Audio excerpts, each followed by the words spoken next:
Paré au départ, c'est le podcast de l'agence Visamundi. Sur plusieurs dizaines de destinations, Visamundi simplifie le parcours de tous les voyageurs en aidant à l'obtention du bon document au bon moment. Rendez-vous sur visamundi.co. Bonne écoute. On a tous un peu connu ça, non? On trouve une destination de rêve, un peu authentique, comme le Mozambique, et là, on tombe sur la page Visa. Et la motivation retombe face à toute la paperasse. J'ai un ami, il a failli rater un mariage à Maputo juste à cause de ça. Son passeport était bloqué à l'ambassade. Eh bien, ce jour de cauchemar, c'est peut-être fini. Le pays vient de lancer une vraie révolution numérique de son système d'entrée. Oui, et c'est bien plus qu'une simple mise à jour, c'est un changement de philosophie. En analysant les documents, ce qui est clair, c'est que le Mozambique ne veut plus que l'administratif soit un frein. On va regarder ensemble ce que ce nouveau système d'e-visa, ce que ça change concrètement, et surtout, il y a quelques subtilités à connaître pour ne pas se tromper. Alors la grande nouvelle, c'est ça, le lancement d'une plateforme en ligne en partenariat avec VFS Global. Et ce qui est assez fou, c'est l'échelle.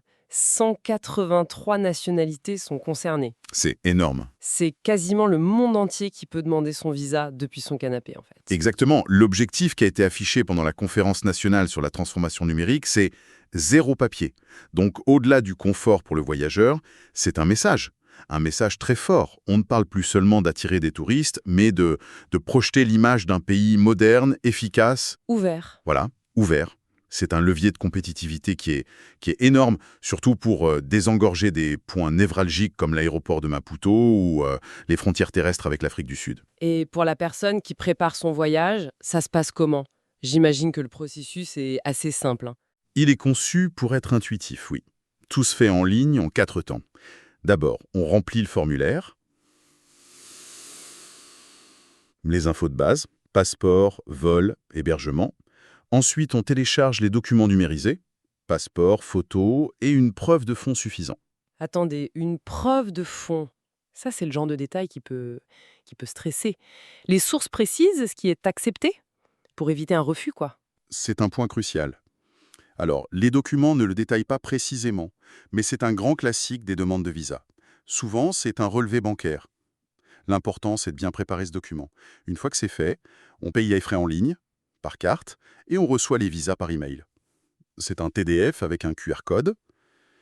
Un conseil pratique qui ressort bien, il faut s'y prendre 3 à 5 jours ouvrés à l'avance et évidemment vérifier son passeport. Valide au moins 6 mois après la date d'entrée. D'accord, c'est clair.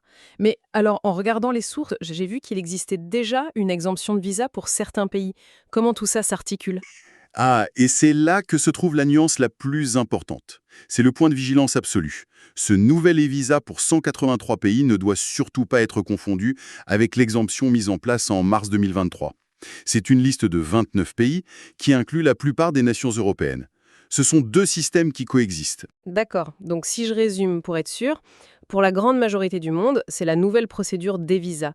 Mais pour les voyageurs des 29 pays, disons, privilégiés, pas besoin de visa pour 30 jours, mais il y a quand même une démarche à faire. C'est exactement ça. Pour ces 29 nationalités, il faut demander en ligne ce qu'on appelle une autorisation de voyage électronique, une AVE. Ce n'est pas un visa, mais c'est une autorisation obligatoire. Ah oui, d'accord. Et elle est associée au paiement d'une petite taxe de 650 métiquets, soit un peu moins de 9 euros. C'est plus simple, c'est moins cher, mais c'est une étape à ne surtout pas oublier. Mal comprendre cette distinction, c'est risquer un vrai malentendu à l'arrivée. C'est donc une excellente nouvelle, mais qui demande juste un petit effort de vérification avant de partir. En levant ces barrières, le Mozambique invite vraiment à la découverte, hein. On parle de 2500 km de côte, des archipels incroyables comme Bazaruto. Oui, la porte est grande ouverte.